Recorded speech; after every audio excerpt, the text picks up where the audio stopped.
Bom dia! Estamos começando mais um programa Despertar com Justiça e Paz.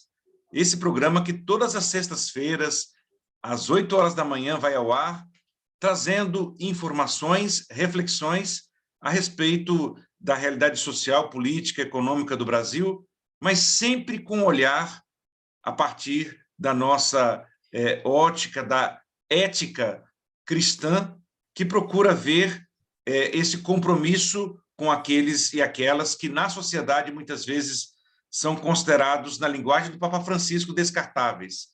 E, por isso, hoje nós temos a alegria de receber Dom Ionilton, ele que é bispo da prelazia de Itacoatiara, para que esteja conosco, e vice-presidente da CPT Nacional. Nesta semana, tive a alegria de participar, apesar dos dados tristes, né, do lançamento que nos alertam para esse compromisso da Igreja. Dom Ionilton, bom dia. Bom dia, Daniel. Bom dia quem nos acompanha aí, né, nesse Despertar com Justiça e Paz, né? E esperamos que a gente possa conversar, como você mesmo disse agora, trazendo esses dados que a gente não gostaria de trazer, na verdade, né? No fundo dos nossos corações, nós ninguém gostaria de estar anunciando que houve conflitos, assassinatos, né? E mortes, mas queria estar anunciando outras coisas. Mas é a realidade, nós não podemos fugir dela, então temos que conversar sobre isso.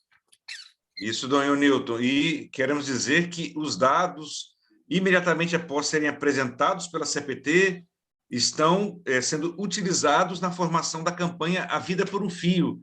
Nós temos hoje 240 participantes em 4 turmas, e aqui eu já vejo, na audiência do nosso programa de hoje, também nós divulgamos entre aqueles que estão fazendo a formação, e eles estão nos acompanhando também. Então, quero destacar inicialmente o nosso companheiro Selvino Reck, lá de Venâncio Aires, Rio Grande do Sul, do Movimento Fé e Política, o Laudelino, que é o nosso assessor lá do setor do Laicato. Ontem nós compartilhamos, eu sei que o senhor também acompanha o Laicato daí, e nós tivemos a abertura ontem da Assembleia Geral, né, ordinária do nosso conselho de caráter mais formativo. Também temos o João Sana, ele que é o presidente lá da Comissão de Promoção da Dignidade Humana da Arquidiocese de Vitória, e a Eli, lá do Trairão, né, no Pará, a gente, terra onde o nosso querido Padre Boing também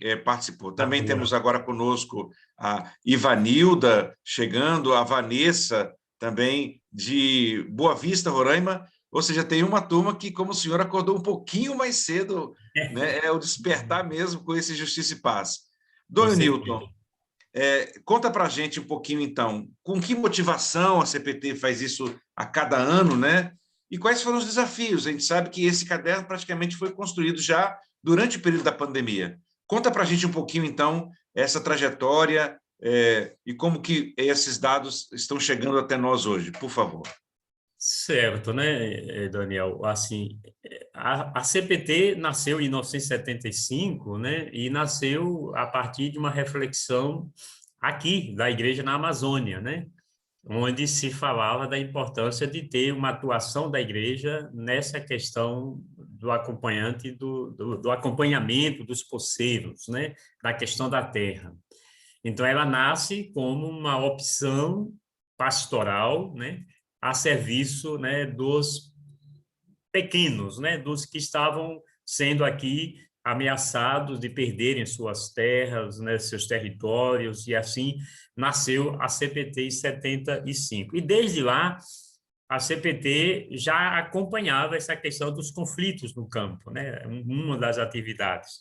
Só que, com o passar do tempo, em 85, 10 anos depois, isso que se fazia um pouco assim, de forma mais geral e sem um compromisso mais sistemático, passou a ter, então, um caráter mais organizado. Aí criou-se dentro da CPT o setor de documentação, né, o SEDOC, né, que depois passou a se chamar SEDOC, Centro, né, de Documentação, que leva o nome de Dom Tomás Balduino, né, que fica com a sede lá em Goiânia. Pronto, a partir daí, de 85, se começou a, então, anualmente, publicar esses dados como a gente fez agora no dia 31 de maio do ano, sempre do ano seguinte, o ano anterior. Mas a grande motivação é, de fato, estar a serviço das pessoas, a serviço da vida, né? Sendo apoio solidário, né, de quem muitas vezes fica sem apoio nenhum, né, das organizações públicas. E aí a igreja entra no caráter da solidariedade, como Jesus sempre nos ensinou, com a vida e com as suas palavras, que a gente precisa fazer isso, né? E precisa fazer a opção por quem mais precisa de nós, da nossa ajuda, do nosso apoio. Lá em Mateus 25, aquela chamada parábola do julgamento final, Jesus elenca, né, um grupo de pessoas que precisavam da nossa caridade e solidariedade. Mas se a gente for atualizar essa lista, com certeza, no decorrer do tempo, e chega até nós, se Jesus vivesse hoje e vivesse no Brasil, a sua missão enquanto Verbo de Deus encarnado, ele iria incluir lá, né, o apoio aos que não têm, né, terra ou que estão lutando pela terra, para se ficar na terra também, como sendo uma forma da gente ser serviço a ele, né, como ele coloca lá naquela parábola. E foi assim que esses dados foram sendo organizados e passou a ter esse caráter, né, de oficialidade com o nascimento no início de um setor de comunicação, depois desse centro de documentação, o setor de documentação e depois o centro de documentação, de uma forma mais organizada, e esses dados hoje se tornam uma referência. Durante o lançamento, uma pessoa representando a Universidade Federal da Bahia, do grupo Direito, Justiça e Terra, da Universidade Federal da Bahia, ela colocou lá que, sem os dados da CPT, a Universidade Brasileira e também o Poder Judiciário não teria como estudar os conflitos adequadamente. Então, são afirmativas como esta que nós, a CPT, nos animamos, nos encorajamos de continuar fazendo esse trabalho. Você falava, e é verdade, que os dados de 2020 foram muito mais difíceis para a gente construir por causa da pandemia. Porque quem oferece as informações, né, quem passa esses dados dos conflitos é quem está na base. São os agentes da CPT em cada paróquia, em cada diocese, prelazia, e, ao tomar conhecimento de um conflito, faz essa comunicação, oficializa isso para a SEDOC, né, para a Central de Documentação. E, com a pandemia, os nossos agentes, e deveria ser assim, precisavam se recuar um pouco, né, não puderam estar tão presentes como era antes. E isso, para obter essas informações, foi preciso, então, um esforço muito grande dos nossos agentes da CPT na base para manter, alimentar essas informações. Então, isso foi o grande desafio, ao ponto da gente atrasar um pouquinho esse ano aí a publicação do caderno. Normalmente a gente vai no dia 17 de abril, a memória aqui do assassinato em Eldorado dos Carajás, né? Mas esse ano não foi possível, justamente porque esses dados tiveram dificuldade de chegar e, na hora de se organizar na forma para editar e publicar, acabou atrasando um pouquinho. Mas o importante é que isso foi feito, e é feito com muita seriedade. As informações que chegam lá em Goiânia são pesquisadas, averiguadas, né, porque a gente quer dar um caráter também científico, né, à publicação dos dados, não apenas uma mera informação. Isso vocês podem ter certeza de que a CPT, quando publica essas informações, publica com um embasamento nos fatos, né, se cercando, né, de todos os cuidados para que a notícia seja realmente fundamentada, né, nos fatos, no que realmente estava acontecendo, no que realmente aconteceu. Dom Newton, um pouquinho isso. Uhum. Agora o senhor pode também acrescentar, então, que desde o ano passado, na primeira edição da formação da campanha, nós utilizamos o caderno sobre 2019, né? Assim como também os conflitos com os povos indígenas, que o CIMI também tem se esforçado para reunir as informações e publicar. E eu não posso deixar de registrar aqui a presença da professora Suzana Mota. Ela é assídua aqui conosco e foi a primeira a chegar, só que quando eu rolei aqui a barra no o YouTube e acabou que ficou. Professora Suzana, muito obrigado pela audiência de sempre. E se juntaram a nós também a Cristiane Oliveira, lá de Corumbá. Que bom partilhar com vocês essa experiência rica de justiça social, que é a CPT, a serviço da vida na nossa igreja, né? E a Maria José, então, de Goiás, também saúda, e Maria Saléria, ela já, aqui eu estou agora como um dos facilitadores na turma 1, ela, inclusive, é uma das que estavam lá ontem, e eu falei, olha, vamos ter esse debate, e ela está aí conosco, né? Então, Dom Newton, dizendo, então, essa importância e esse cuidado na questão científica e verificação dos dados, então, quais são os dados que hoje, vamos dizer, numa visão geral do caderno, o senhor gostaria de destacar? Aí eu posso utilizar até aquela apresentação em PDF. Tá Isso bom. é bom. E aí, Então, visualizando, fica mais fácil da gente ir compreendendo melhor isso, que dados, números, às vezes, né? Fica muito difícil se a gente não tem uma visualização. Ver se a gente consegue jogar aí na tela. Então, essa é a nossa capa, né, do caderno. Esse caderno, inclusive, Daniel, já está disponível na página da CPT Nacional. Qualquer pessoa pode entrar na página, né, da internet da CPT e obter os dados, assim, o caderno, né? Você pode baixar o caderno através da página da CPT. Então, aqui é a nossa capa do Conflito no Campo Brasil 2020. Podemos passar adiante. Então, os primeiros dados que a gente gostaria de ressaltar o número de ocorrências de conflitos em 2020, comparando com 2019, né? Por exemplo, 2019, no último caderno, nós apresentamos 1.903 casos de conflitos no campo, e no caderno 2020, 2.054 casos, portanto, um aumento aí de 7,9%, quase 8%, em um ano atípico com a pandemia, que a gente poderia até dizer, poxa, mas como é que aumentou os casos num ano que tinha essa questão da pandemia? Mas aí, todo mundo sabe que a pandemia, quem teve que fazer o isolamento social e quem teve a responsabilidade de fazer o isolamento, então, precisou se afastar, mas as forças que causam a violência, elas não pararam, né? Todos nós sabemos que continuaram agindo, né? E aí os conflitos, lamentavelmente, foram acontecendo. E o número de pessoas envolvidas também, comparando 2019 a 2020, a gente observa aí que houve também um aumento de quase 2%, 898 mil em 2019 e 914 mil em 2020. Então, nesses conflitos, houve esse número, né, diria, grande de pessoas que estavam ali, vivendo o conflito, sofrendo muitas vezes por causa dele. Então, em 2020, a gente pode fazer um cálculo de que houve 5,6 casos de conflitos por dia, né? Dividindo o número de conflitos pelo número de dias que um ano tem, a gente chega a esse dado que é realmente assustador. E foi o maior número de conflitos no campo nesses 35 anos que a CPT publica o Caderno de Conflitos. Então, impressionante como isso, em 2020, né, ainda, né, chega a essa situação, ou seja, alcançaram um número de conflitos o maior nesses últimos 35 anos. Podemos passar outra? Aqui a gente vai analisar um pouco a violência contra a ocupação e a posse que atinge as famílias, né? 81 mil famílias tiveram envolvidas nesses conflitos em 2020. Em 2019, foi apenas 40 mil famílias. Então, houve aí um aumento, assim,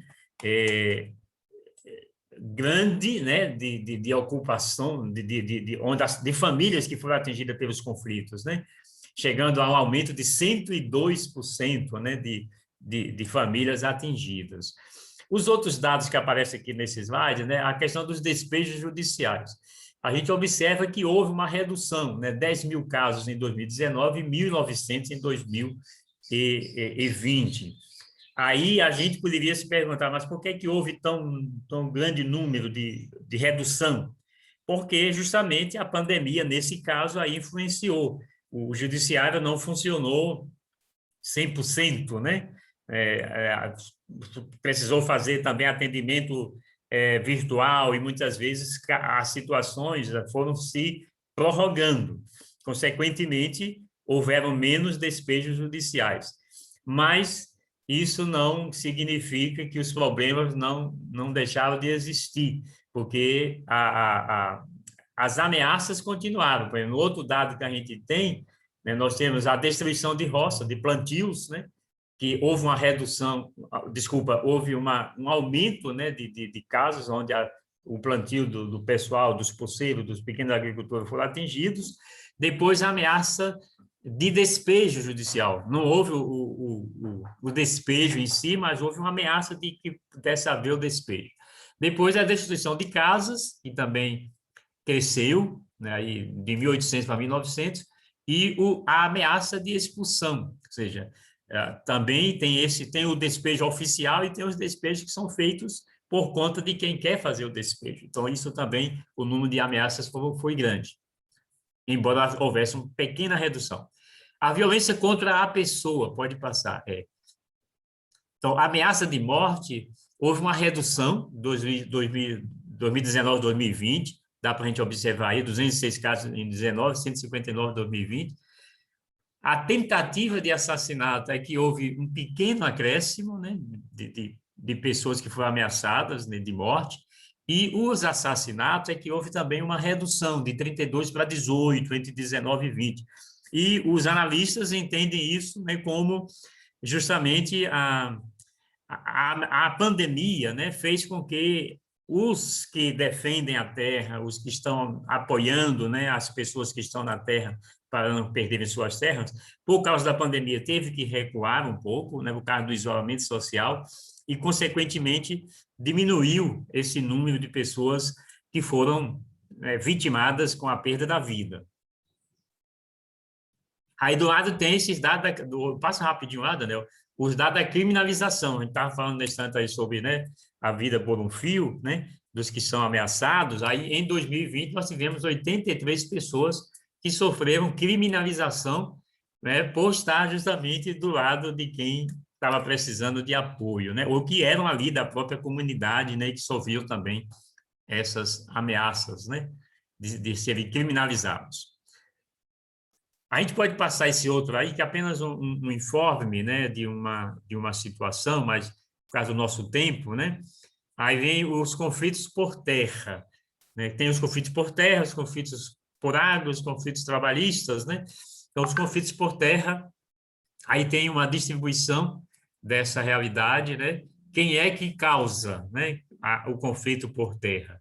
E aí a gente pode observar que o governo federal é o maior causador, né, dos conflitos por terra. Deveria ser o contrário, né? O governo federal deveria ser aquele que combate, né, que tenta diminuir, mas, segundo os dados que nós obtivemos, o governo federal foi o maior causador, com 33%, né, dos conflitos. Os fazendeiros, 23%, empresários, né, aí do agronegócio, né, mais 13%, aí grileiros 10%, aí vai diminuindo, né, uma quantidade, mas aí entre os madeireiros, né, entre as mineradoras, e aí os governos municipal e estadual com uma outra porcentagem menor. Mas podemos observar como a grande parcela, né, eu diria, são 36, 69%, né, vem do governo federal, dos fazendeiros e dos empresários do agronegócio. Do lado de cá é quem sofreu a ação, né? Ou seja, vai quem causou, aqui é quem sofreu. Então, os indígenas, quase 50%, 42% de quem sofreu ações de violência o ano passado foram os indígenas, depois os quilombolas, com 17%, e poceiros, com 15%, sem terra, 10%, assentados, 5%. Então, veja como a questão indígena e aqui a questão da Amazônia, né, é um dado bastante impressionante.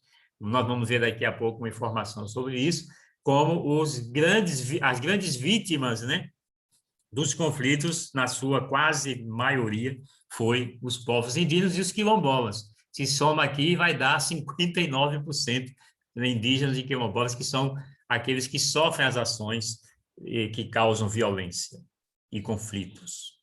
Podemos ir para o próximo.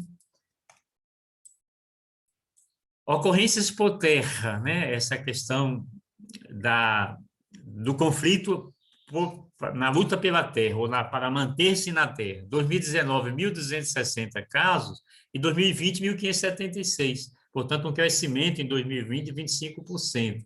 E o número de famílias que foram atingidas com esses conflitos, né, por terra, houve também aí um aumento de 143 mil para 171 mil, quase 20% de famílias atingidas, né, durante esses conflitos. Aqui está a questão da Amazônia, que eu estava me referindo no instante, né? Do número de conflitos que nós vimos lá no início, mais de 2.000 casos, 62%, né, foi por terra, né? E, portanto, que se localizava aqui na chamada Amazônia Legal. Aí tem um mapa que a gente pode observar o maior número, né, desses conflitos. Se deu lá no Pará, né, com 245 casos. Depois, no Maranhão, 185, né? Depois, no Mato Grosso, 166, Rondônia, 125, aqui no Amazonas, né? 66 casos, depois no Acre, 59, no Amapá, 55, né? E também em Tocantins, e depois em Roraima, 28 casos. Então, vejo que, de fato, a Amazônia passou a ser o grande foco, né, dessa busca, né, de invasão das terras, né, e, consequentemente, aí os conflitos foram aumentando aqui na nossa região. Aqui também um demonstrativo, né, de como a Amazônia em conflito, quem causou e quem sofreu a ação aqui nessa Amazônia Legal. Aí, novamente, os dados são muito parecidos, né? O governo federal, 28%, fazendeiros, 24%, grileiros, 26%.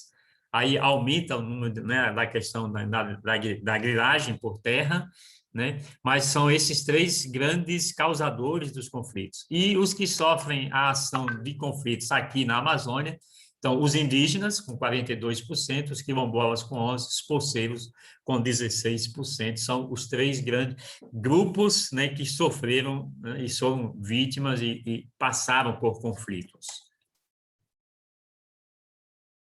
Podemos ir? Isso.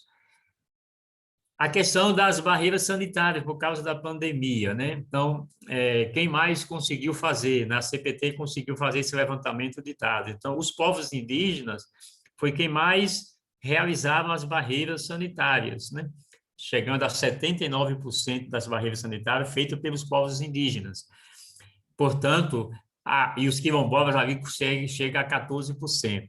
Isso foi causa de conflito, porque para invadir as terras, né, encontrava a barreira.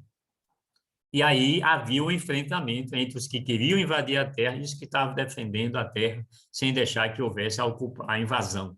Então, aí a geração do conflito vem por aqui. Então, a barreira sanitária, por causa da pandemia, acabou se tornando também uma causa da violência, não porque tinha a barreira sanitária, que era necessário, mas porque quem queria invadir chegava na barreira e aí fazia o enfrentamento e causava violência. Então, a causa não é a barreira sanitária, não são os povos indígenas, os quilombolas que fizeram isso, que tinham que fazer mesmo. A causa é quem ia para lá para invadir e tomar as terras dos indígenas, dos quilombolas e dos poceiros. Então, Dom Newton, uma questãozinha só. O senhor tem falado em invasão, e a vida toda eu aprendi que a gente chamava a luta dos nossos povos de ocupação, porque tinha legitimidade. Então, explica aí direitinho essa história. O senhor está usando o termo invasão toda hora. Então, invasão é quando esses querem tomar terra de quem tem a legítima posse. Ah, certo. Isso. A ocupação é dos que fazem a luta pela terra, né? Aí eles estão ocupando a terra que de fato e de direito tem, né? Então, quando se faz um movimento para conquistar a terra, e é ocupação. Estamos ocupando o lugar que é da gente, né? E quando tem um grupo que quer tomar essa terra à força, aí não pode ter outro nome a não ser invasão. O Papa, lá na querida Amazônia, disse que não podemos chamar de outro nome as injustiças, né, e os crimes que acontecem na Amazônia. Então, também quem vai lá e que quer tomar a terra do indígena, né, do território dos indígenas, tomar a terra dos quilombolas, não tem outro nome, é invasão mesmo. Obrigado pelo esclarecimento. Isso, obrigado também por você ter feito levantar a pergunta que a gente fala e com a cabeça que a gente pensa, né, e não consegue talvez comunicar bem para as pessoas. Então, os conflitos por terra distribuídos pelo Brasil, né? A gente observa aí os dados da Amazônia, nós já temos visto naquele outro mapa, mas fora aqui da Amazônia Legal, observemos que, infelizmente, a minha querida Bahia é o estado que mais teve conflitos, ali 127, né? Conflitos.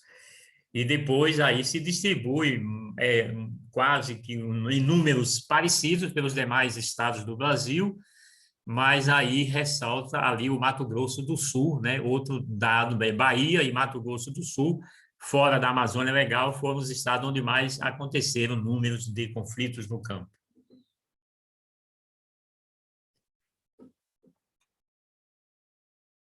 Aqui é apenas um mapa comparativo, né, dos conflitos por terra de 2011 a 2020, mas depois eu vou apresentar isso no outro slide, que fica melhor, porque aqui os números ficam muito misturados. A gente analisa melhor esse dado depois, Daniel. Pode passar aí. Aqui também é um caso, né, que foi citado, que aconteceu lá em julho de 2020, né, que é para falar dessa realidade que a gente obtém os dados, que são pessoas reais e comunidades reais, né, só para a gente justificar isso. Depois tem os conflitos pela água, né. Aqui tem um mapa distribuindo esses conflitos, aí observemos, né, como aqui se encontra Minas Gerais sendo o estado do Brasil onde houve maior número de conflitos por água. Aí, por causa da questão, aí já entra a questão das mineradoras, né? Que são as grandes causadoras, né, dos conflitos por água, né? O agronegócio e as mineradoras, né? Mas esse é o mapa, né, que a gente pode apresentar. Por vítimas da questão da água, citamos apenas 4 casos, né, de mortes, né, que foi até aqui na Amazônia, naquela questão do abacaxi aqui, né, na prelazia de Borba, né. Então, aqui, novamente, um comparativo entre quem causou esses conflitos pela água e quem sofreu, né. Então, novamente, o governo federal se destaca aqui, depois as hidrelétricas. Agora, veja que as mineradoras, como eu falava antes, é a maior causadora dos conflitos por água, né, no Brasil. E quem sofre a estação, aqui no outro mapa, né, a gente vê aí os indígenas, os atingidos por barragem, os pescadores e os ribeirinhos como sendo, né, os que são mais vitimados na questão da água. E a água passou a ser um tema que a CPT vem trabalhando, terra e água, né? Desde 2011, nós anexamos a água, né, também no nosso trabalho como CPT. Aqui os conflitos trabalhistas, né? Então, por terra, pela água e a questão dos conflitos trabalhistas. Houve um aumento, né, desses conflitos por causa da questão do trabalho entre 2009 e 2020, aí, pequeno aumento, mas houve 90 para 96 casos. Trabalhadores que se envolveram nessas denúncias né, de trabalho escravo passaria aí de 883 para 1.100, um aumento de 25%, né? E ações que libertaram, né, trabalhadores que estavam, né, em trabalho escravo, houve aí também um aumento, né, de 740 para 810, mas para mostrar que essa é outra causa de conflito, né? Porque muitas vezes, para poder obter esse trabalho, se causa violência, e para poder um trabalhador sair do trabalho escravo, muitas vezes ele tem que passar também, enfrentar, e aí vem violência, muitas vezes, que não é fácil, né? É outro trabalho duro, né? Que a nossa igreja, inclusive, faz, aí a CNBB, com uma comissão, né, específica, né, de enfrentamento ao tráfico de pessoas, né? Os conflitos trabalhistas, né? Aqui é um mapa para mostrar os dados que nós apresentamos anteriormente, e aqui a gente vê Minas Gerais e Pará, né, como sendo os dois estados onde mais essa questão, né, do trabalho escravo, né, aconteceu, e o enfrentamento disso causou conflitos, né, mas foi distribuído aí por diversos estados do Brasil. Podemos passar? As manifestações de luta, né, ou seja, a CPT conseguiu também acompanhar um pouco, né, o que foi sendo feito, né, para enfrentar os conflitos e o apoio, a solidariedade especialmente nessa época da pandemia, né, em 2020, né?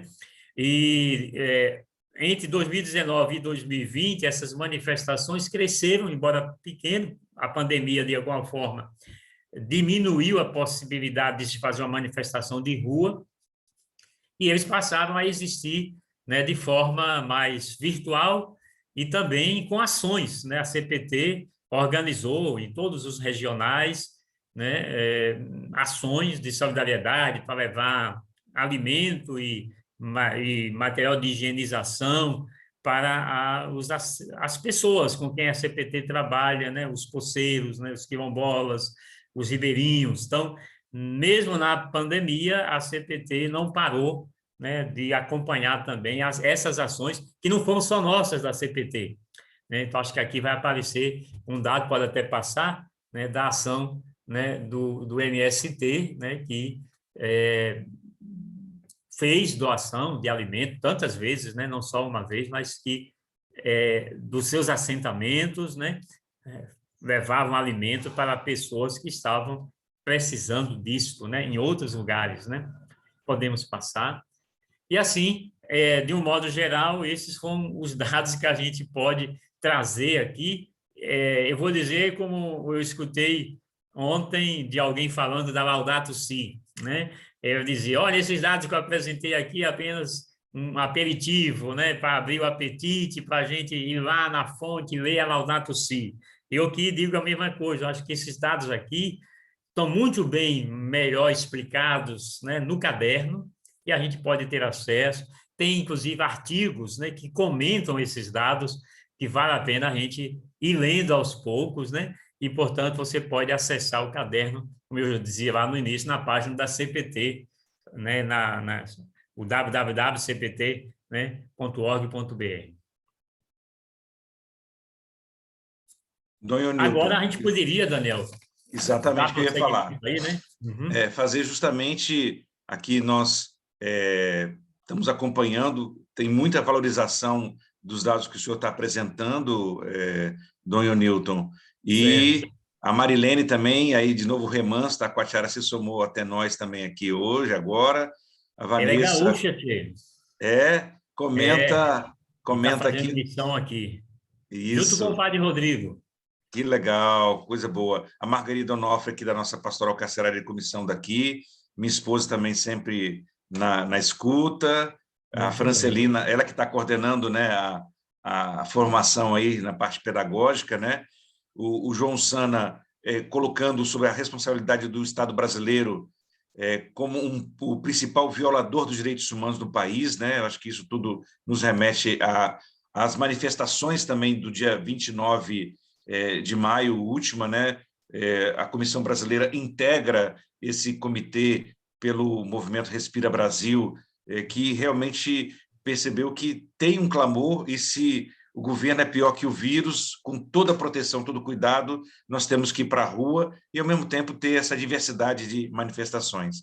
Então, eu passo, Dom Ionilton, agora a outra apresentação, justamente para que nós possamos sensibilizar as pessoas e um pouco demonstrar isso, né?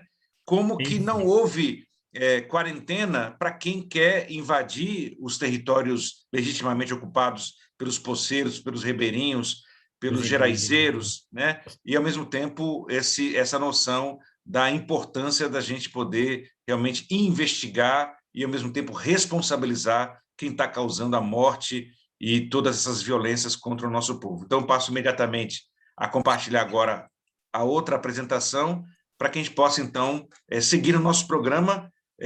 Quem está assistindo conosco está assistindo o programa Despertar com Justiça e Paz, todas as sextas-feiras, e eu queria, então, continuar agora com Dom Ionilton, apresentando um pouco mais um detalhamento dos dados do caderno Conflitos no Campo. Dom Newton, está aí, Isso. se o senhor quiser Aqui começar. a gente quis trazer assim, um comparativo, né, entre 2011 e 2020, né, do número de conflitos. Aí eu vou apresentar algumas dessas realidades do conflito. Os conflitos por terra, a gente pode observar como houve um crescimento, né, de 2011 até 2020, e um crescimento contínuo, né, praticamente, e observemos como, de 2016, né, quando houve aquela crise da derrubada da Dilma, da entrada do Michel Temer, depois a eleição do atual presidente, esses números de conflitos por terra cresceram, quase que, né? Olha só, de 800 casos em 2015, passou para 1.100 em 2016 e chegou a 1.500 agora em 2020. Não, mostra como, olha, os 2 anos do governo, né, atual, observemos o aumento que houve. Em 2019, aumentou 260 casos comparado com 18. Em 2020, né, comparado com 2018, são 576 casos a mais de conflitos só, né, por terra. Podemos ver o outro dado? Então, Os literalmente assassinatos. está abrindo a porteira para passar a boiada. Ou seja, e não tem, porque não, além de abrir as porteiras, ou seja, o que é papel do governo, que é de trabalhar para combater a violência, né? A primeira ação deve ser governamental. E não tem uma política para isso, né? Aliás, você lembrou a frase aí do que chamam, né, de ministro do meio ambiente, né? Ou seja, como é que pode uma pessoa que tem a responsabilidade de ser ministro do meio ambiente, né, fazer o que esse senhor faz, né? Ou deixar de fazer o que ele teria que fazer e permanecer quase que imune, né? É impressionante. Aqui o número de assassinatos, né, entre 2011 e 2020. A gente observa que houve ali em 2017, né, 2016, 2017, um número grande, né, de assassinatos, 61 e 70 casos. Depois houve uma redução em 18, 19 e em 20. Mas isso a gente analisa, né, os entendidos mais do que eu analisam, que essa redução foi porque a, a luta pela terra, né, acabou também dando uma recuada, né? Quer dizer, aquelas pessoas que faziam o trabalho para conquistar a terra acabaram recuando em vista do contexto social que a gente estava vivendo. E aí, diminuindo essa luta para a conquista da terra, houve uma redução do número de mortes, mas não deixa de ser esses dados, assim, dados que assustam a gente, a quantidade de pessoas que em 10 anos no Brasil morreram por causa, né, da luta pela terra. Pessoas envolvidas nesses conflitos, na luta pela terra. Também observemos aí nesses 10 anos, né, o crescimento, né, desse número de pessoas envolvidas, né, chegando ali a 700 mil pessoas em 2016, e agora chegando novamente aí, houve novamente, nos últimos 2 anos, observemos sempre os últimos 2 anos aí, né, esse crescimento, né, chegando aqui a 687 mil casos, né, portanto, 107 mil casos a mais em 2020 comparado com 2019. No território, a área, né, os hectares onde aconteceram esses conflitos. Observemos também aí esses últimos 10 anos, né, como foi esse crescimento e chegando a essa área de 77 milhões 442 mil quilômetros quadrados, né, de terra, né, que estavam envolvidos nesses conflitos. Portanto, uma área muito grande, né, portanto, envolvendo muitas famílias e muitas pessoas. Os conflitos pela água, de 2011 a 2020, observemos também aí um certo crescimento nos últimos anos, especialmente aí 2019 e 2020. Embora 2020 tenha reduzido, e aqui a redução, porque em 2019 nós colocamos como conflito pela água a questão lá de Belo Horizonte, né? Eita, fugiu aqui o nome. Brumadinho. De Brumadinho, né? Então, havia aquelas famílias, né, e pessoas atingidas lá com aquele crime, né, da barragem lá de Rejeitos, né, que estourou e aconteceu aquilo. Então, tá aí, são todos vítimas, né, desse conflitos por água. Esse ano houve essa redução, mas é um número grande ainda, de 350 conflitos por água aqui. Podemos ver outro comparativo.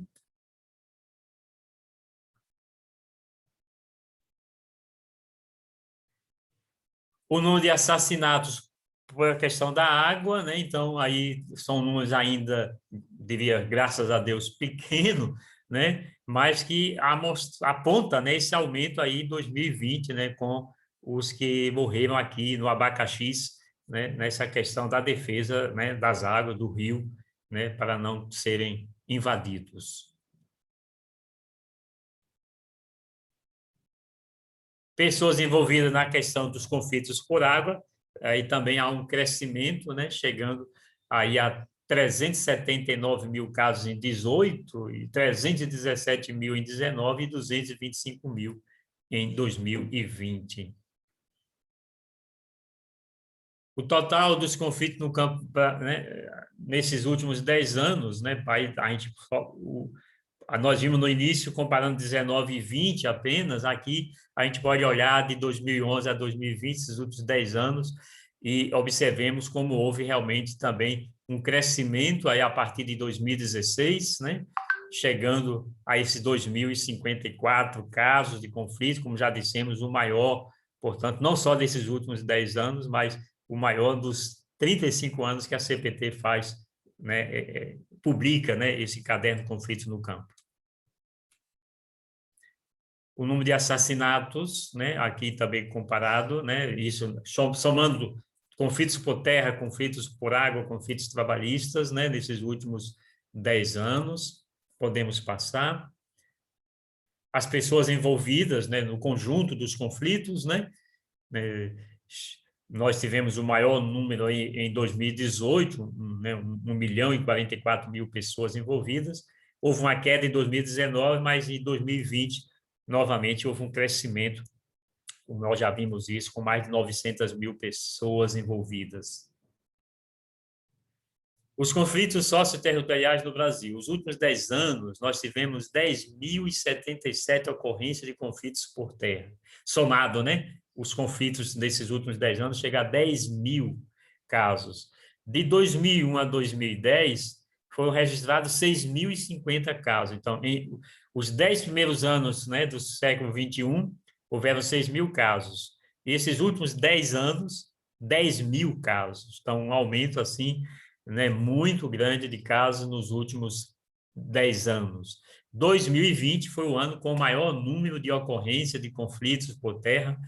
Em seguida, né, depois de 2019, ou seja, os 2 anos do governo de Jair Bolsonaro, houve um aumento, né, do conflito por terra no Brasil.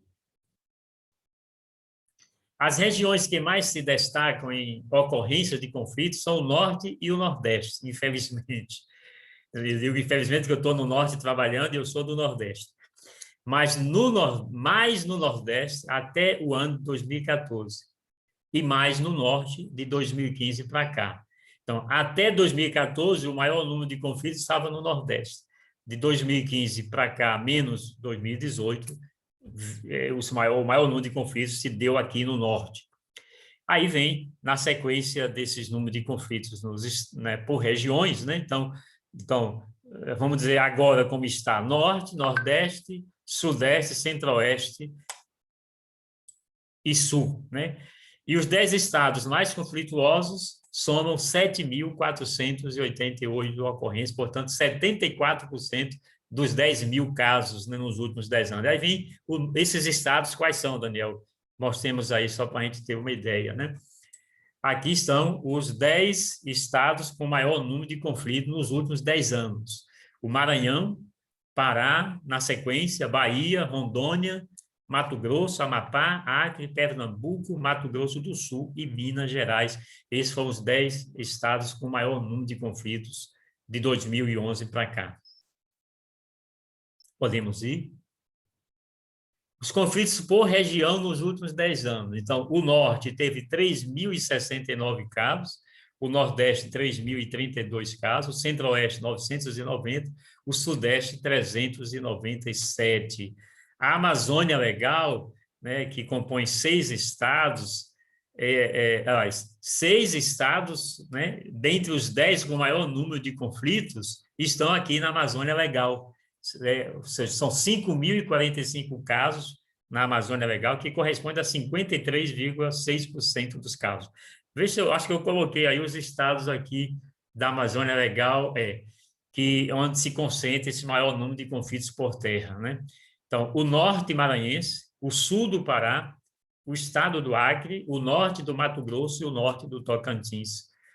Fora da Amazônia Legal, né, outros estados que esse número também é grande, Pernambuco, Bahia e Mato Grosso do Sul. Podemos passar? O total de família de 2011 a 2020 foi de 1.029 famílias atingidas. 426 mil aqui no Norte, 353 mil no Nordeste, 127 mil no Centro-Oeste, 71 mil no Sudeste e 50 mil no Sul. É nítido, portanto, o protagonismo, infelizmente, da região Norte em se tratando dessa série histórica dos últimos 10 anos. E também é nítido que o governo de Jair Bolsonaro tem sido extremamente violento para as famílias camponesas, indígenas e quilombolas. As famílias envolvidas em conflito nos últimos 10 anos, assim, por estado aqui, então o Pará, infelizmente, é o campeão, aí vem Maranhão, Bahia, o meu Amazonas agora, né, com 63 mil casos, Mato Grosso, Roraima, Rondônia, Acre, Pernambuco e Mato Grosso do Sul.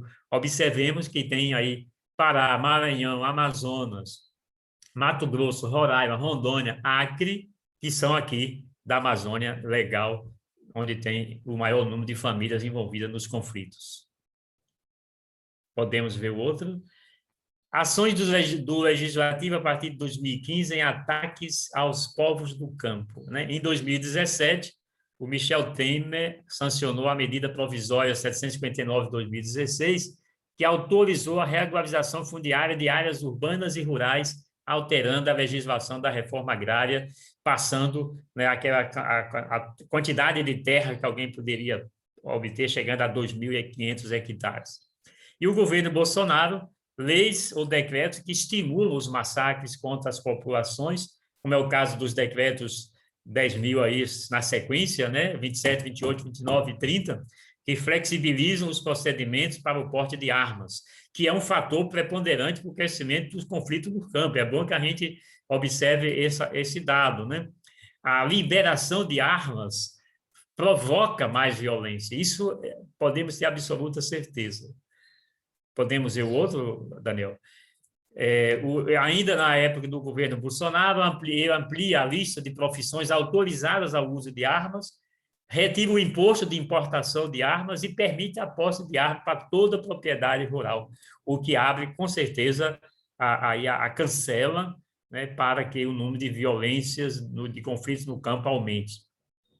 Teve ainda no governo Bolsonaro o projeto de lei 191, para regulamentar a exploração em terras indígenas, o projeto de lei 5.518 para aprovar concessões de exploração das florestas à iniciativa privada e a medida provisória 884 de 2019, que eliminou, né, o prazo de adesão ao cadastro ambiental rural, de modo que os produtores rurais ficaram livres de punição e aí, claro, né, o ataque, né, o avanço, né, nas invasões e os conflitos também aumentaram. Podemos ir? Ou seja, na verdade, tem lutas na terra, propriamente dita, mas tem lutas aqui no Congresso, nós também, que o tempo todo tentam afetar sim, e liberar, justamente, a gente poderia pensar dados comparativos, mas no meio disso tem a pandemia, né? Isso. O Paulo César aqui no bate-papo nosso, que estava até então na coordenação e colaborou também na apresentação, diz justamente isso, quer dizer, e tendo em vista a pandemia de 2020, foi um ano, entre 2019 e 2020, que houve aceleração do projeto genocida, né? De governo e dos grileiros também, né? E a Suzana Mota coloca justamente isso. Seria interessante fazer um comparativo entre os conflitos pela terra e conflitos urbanos, né? Então, eu vou me desafiar na rede de comissões de justiça e paz para que a gente possa também ter um caderno como esse, ligado a várias iniciativas de segurança pública que temos também, porque realmente esses Sim. conflitos continuam também no ambiente urbano com o É processo de interessante, inchaço, né? interessante, Daniel, essa proposta dela. Eu acho que, assim, eu não sei se nós, da CPT, a gente conseguiria alcançar essa meta, porque nós temos o objetivo de ser realmente a questão da terra, portanto, do campo, né? Mas eu acho que se a Comissão Brasileira de Justiça e Paz puder pensar nisso, né? De fazer esse monitoramento da violência na cidade, né? Porque o CIMI já faz com os povos indígenas, a gente faz, né, com o pessoal do campo. Eu acho que um outro organismo poderia ajudar e com certeza seria muito interessante também a gente ter, quem sabe, cada ano aí e que ia ser assustador, porque de fato a violência na cidade, nós sabemos, não é fácil, né? E ainda tramitam na Câmara dos Deputados, né, esses dois famigerados projetos de lei, né, 2.633 na Câmara e o 510 lá no Senado, que visam, né, alterar essa regra da chamada regularização fundiária em áreas federais, reintroduzindo nesse debate, né, com poucas exceções, o que o governo tentou fazer na medida provisória de 910 de 2019, que foi derrubada em maio do ano passado, que caducou e não foi, né, aprovado. Mas logo em seguida fizeram esses dois projetos que estão aí. Aí continuamos precisando manter a nossa alerta e fazer um combate sistemático para que esses dois projetos não passem, porque eles são realmente muito prejudiciais para a questão de quem está na terra, né? E aprovado sendo, vai ser mais um fator que vai fazer crescer o número de violência no campo. Portanto, é muito importante que a gente continue, a Comissão Brasileira de Justiça e Paz já faz isso, os bispos da Amazônia, já em maio, né, nos posicionamos 2 vezes, né, contra isso aqui, mas nós precisamos continuar fazendo em todos os lugares, de todos os jeitos. Eu participei essa semana novamente de uma audiência pública do Ministério Público Federal e novamente o assunto era esse, né? E com falas assim praticamente unânimes de que esses dois projetos de lei não podem avançar, não tem sentido de serem aprovados, principalmente sem a ampla discussão que um assunto desse requer. E nesse momento não tem como fazer uma ampla discussão por causa da pandemia. Podemos, eu acho que está terminando já. Nas últimas décadas, a grilagem de terras públicas tem sido utilizada para explicar a violência no campo e o desmatamento, dependendo de sua definição, a prática da apropriação ilegal do patrimônio público, né? Ou seja, a questão de liberar essas terras públicas, né, através desses projetos de leis que pode vir se tornar lei, é facilitar a grilagem de terras. E aqui apenas eu peguei da Patrícia, que quem escreveu o artigo lá no caderno da CPT, e ela colocou essa explicação, o termo grilagem, né, tem sua origem na tentativa de transformar títulos falsificados, né, dando-lhes aparência de legais. Portanto, a lei que agora quer fazer legal o ilegal, né? Então, aquilo que na Carta dos Bispos da Amazônia a gente chega a dizer, querem fazer a gente acreditar que o ilegal é certo, né? Que o que não é correto é preciso ser aplicado.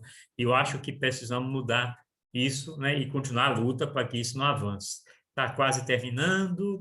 No passado, o instrumento que se utilizava para dar uma aparência de legalidade era o documento falsificado. Hoje, infelizmente, é o cadastro ambiental rural, o famoso C, que é mais utilizado, porque está dito assim, não, você vai lá e faz isso e apresenta lá no cartório, pode fazer o registro da terra. É autodeclaratório, né? E É, assim vai. Nós participamos, enquanto Comissão Brasileira de Participar, junto com a articulação das pastorais do campo, ABRA, CONTAG, MST, Via Campesina, dessa incidência na época no Senado Federal. Eu lembro de termos ido lá enquanto comissão e, infelizmente, isso acabou passando, e com isso, então, até áreas que pegam áreas de proteção ambiental, territórios indígenas, pelo CAR, acabam sendo supostamente regularizadas, o que é impossível, na verdade, dados os direitos constitucionais que foram conquistados por esses povos, né? Mas o desafio é grande, né, Dom Ionilton? Vamos fechando aí, né? Vamos lá. O número de conflitos por dia, só nos últimos 3 anos, né? Uma média de conflitos por dia. Então, 2018 foi 2,7 casos, 2019, 3,4 e 2020, 4,31. Portanto, um crescimento aí justamente nesses últimos 2 anos, né, do governo Bolsonaro e no último ano do governo Temer. Acho que terminou, deixa eu ver. Eu só tenho, acho que uma fala da Patrícia. Eu resolvi trazer essa fala aqui da Patrícia, está lá no caderno, né? Ela tem a maior parte desses comentários que eu fiz aqui, desses dados, ela apresenta lá no seu artigo, que está no caderno. Ela diz assim: as demandas dessas frações sociais ignoradas pela mídia, ou seja, justamente desses que sofrem os conflitos, sufocadas pelo reducionismo econômico imposto pelo capital, suplantadas pelos governantes e, às vezes, desdenhadas pelos intelectuais. Historicamente, tem marcado as lutas sociais no Brasil. É nesse contexto que os dados dos conflitos no campo, sistematizados pela Comissão Pastoral da Terra, nos interessam. Eles nos auxiliam no desmascaramento dos altos índices econômicos que os governos brasileiros trazem à tona ano a ano, por meio das mídias oficializadas. Demonstram também a catástrofe que os governos brasileiros têm imposto à população, sujeitando-a às políticas neoliberais, assumindo o projeto econômico da agricultura capitalista para o desenvolvimento nacional. É uma fala da Patrícia Rocha Chaves, que é uma das articulistas do caderno Conflito no Campo Brasil 2020.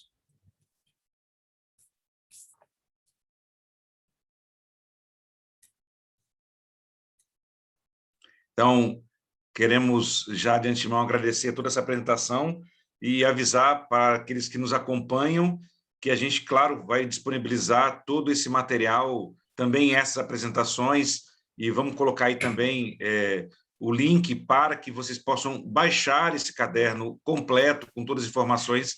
Como disse Dom Ionilton, esse aqui é apenas uma motivação para um estudo mais aprofundado, e que seria muito importante que fosse feito para que nós pudéssemos tirar as decorrências, quem somos aqui, de setores de movimento fé e política, pastorais sociais, comissões municipais e todas as nossas CPT, para que a gente possa, a partir daí, pensar a nossa ação pastoral, a nossa ação concreta, profética também, de incidência nesses espaços, né? Então, queria agradecer muito, Dom Ionilton, a qualidade desse material apresentado aqui. Quando a gente vê o material desse organizado, e depois eu estava aqui justamente pensando, a gente conta com o mapa da violência no Brasil para as questões urbanas, que já é uma das ações, só que a gente precisaria repercutir isso um pouco mais para dentro da igreja, e aí talvez a gente pudesse pensar, então, como que a gente poderia fazer esse trabalho, e dizer para o senhor que muitas pessoas aqui, que nos acompanham da rede brasileira, que estão fazendo a formação, também estarão conosco depois, no próximo final de semana, quando a gente vai fazer escuta para a Assembleia Eclesial da Amazônia, né? E na próxima sexta-feira a gente vai contar com Dom Luiz Fernando, que estava na África e agora está no Leste 3, né? Ali no Espírito Santo, meu querido estado vizinho do seu estado natal, Dom Ionilton, aonde nós vamos estar falando um pouquinho sobre essa perspectiva de uma igreja toda ela sinodal, para que efetivamente cada um e cada uma de nós atuemos e participemos. Eu não posso deixar de fazer aqui, o nosso querido Ivônio já disponibilizou aí para quem quiser o link da CPT Nacional, onde está disponível o caderno para download, mas também quem quiser adquirir tem como ter o caderno impresso, que às vezes para estudos é melhor que a gente possa ter o caderno impresso, né? E ao mesmo tempo a gente está aqui saudando também a Graça Andreata, né, lá do Espírito Santo, está aí na campanha pela canonização da irmã Cleusa. que justamente sendo uma capixaba lá de Cachoeiro de Itapemirim, há 36 anos também foi mártir aí da caminhada na Amazônia, no Amazonas, particularmente, salvo engano, em Lábrea, e a partir daí, então, ela está aqui saudando que essa profecia precisa continuar na Amazônia e em todo o Brasil, e que a gente possa ter essa inspiração. Passo, então, para as suas considerações finais, Dom Nilton, e sabendo que o senhor quase que pode ter, assim, a cada mês uma cadeira cativa aqui, porque, como o senhor mesmo disse, infelizmente, nós temos muito o que dizer, e eu acho que cada um desses aspectos precisa ser explorados para que as pessoas percebam que nós podemos fazer muita coisa. Contigo, Dom Nilton. Tá, Daniel, eu que agradeço assim essa nova oportunidade aqui no Despertar com Justiça e Paz, de estar apresentando os dados, né, do caderno Conflitos no Campo Brasil 2020. Em nome da CPT, a gente agradece o espaço e pedimos a quem nos acompanhou, que possa nos acompanhar ainda depois, né, pelo YouTube aí da Comissão Brasileira de Justiça e Paz, que divulguemos esses dados, passemos para frente, porque uma das grandes dificuldades, como disse a Patrícia aqui no comentário final dela, que eu postei aqui, que nós temos, é justamente porque esses dados, Daniel, de violência, eles ficam praticamente encobertos, né? Vocês passam o ano todo acontecendo e quase que não se divulga, né? Eu postei dei uma entrevista para a CNBB, que depois postava lá na página da CNBB sobre o caderno, e eu disse lá que, ou seja, a grande mídia muito raramente noticia um fato desse, né? Um conflito no campo. E a mesma mídia católica também não abre muito espaço para a gente estar falando disso. Então, o caderno nosso da CPT acaba se tornando, a cada ano, o que disse a pessoa lá da Universidade Federal da Bahia, né? Ou seja, a grande fonte de estudo e a revelação, né, para o Brasil e o mundo do que fica no subterfúgio, no escondimento. Encoberto. Então, acho que a gente precisa tornar isso, trazer isso à luz, fazer com que isso se torne realmente público e todo mundo saiba que não é esse Brasil tão bonito como eu não acompanhei, porque não tenho mais paciência de acompanhar a fala do atual presidente. A Vina disse que teve aí uma rede brasileira, né, aquelas falas que fazem, mas eu ouvi alguns, rede nacional, alguns comentários, né? Ou seja, não dá para a gente acreditar no Brasil bonito que ele apresentou com esses dados todos que a gente sabe que está acontecendo na base. Quem está perto dessa realidade sabe muito bem do que a CPT está falando. Obrigado e vamos continuar na luta. Então, agradecemos a todos e a todas que estiveram conosco até agora. Pedimos que você dê um joinha aí, porque isso vai fazendo com que mais pessoas consigam acessar esse nosso programa e, ao mesmo tempo, que você possa se inscrever e possa divulgar. Divulga, pega o link, divulga nos seus contatos. É assim que nós temos aumentado a cada dia, Dom Nilton, também a nossa audiência do programa. Saudamos aqui, então, finalmente também o Tiago Pereira, lá de Santarém, CJP de Santarém, da Arquidiocese, a Celeste, também da nossa CJP de Bragança, né? E todos estão elogiando muito. E o Silvino Rec diz que tem um irmão dele, o Astor, que também, para trabalhar com o CIMI, mora em Lábrea, né, no Amazonas. Então, ou seja, essa solidariedade nacional que temos entre todos e todas aquelas que acreditamos nesse Deus libertador. E eu deixo aí o convite, o senhor esteve conosco também na última sexta-feira, eu acompanhei lá com o Dom Silvio, né? Próximo, então, Dom Luiz Fernando vai trabalhar o tema da importância dessa participação na Assembleia Eclesial para que todas essas vozes e que a nossa igreja cada vez mais possa responder a esses apelos. Mais uma vez, muito obrigado, Dom Nilton, muito obrigado a todos e a todas que estão aí, e esse programa vai ficar aí disponível para que você possa assistir outras vezes e divulgar nas suas redes sociais. Muito obrigado, um bom dia, sigamos até a próxima semana em mais um Despertar com Justiça e Paz. Justiça e Paz. Valeu. Um abraço. Outro.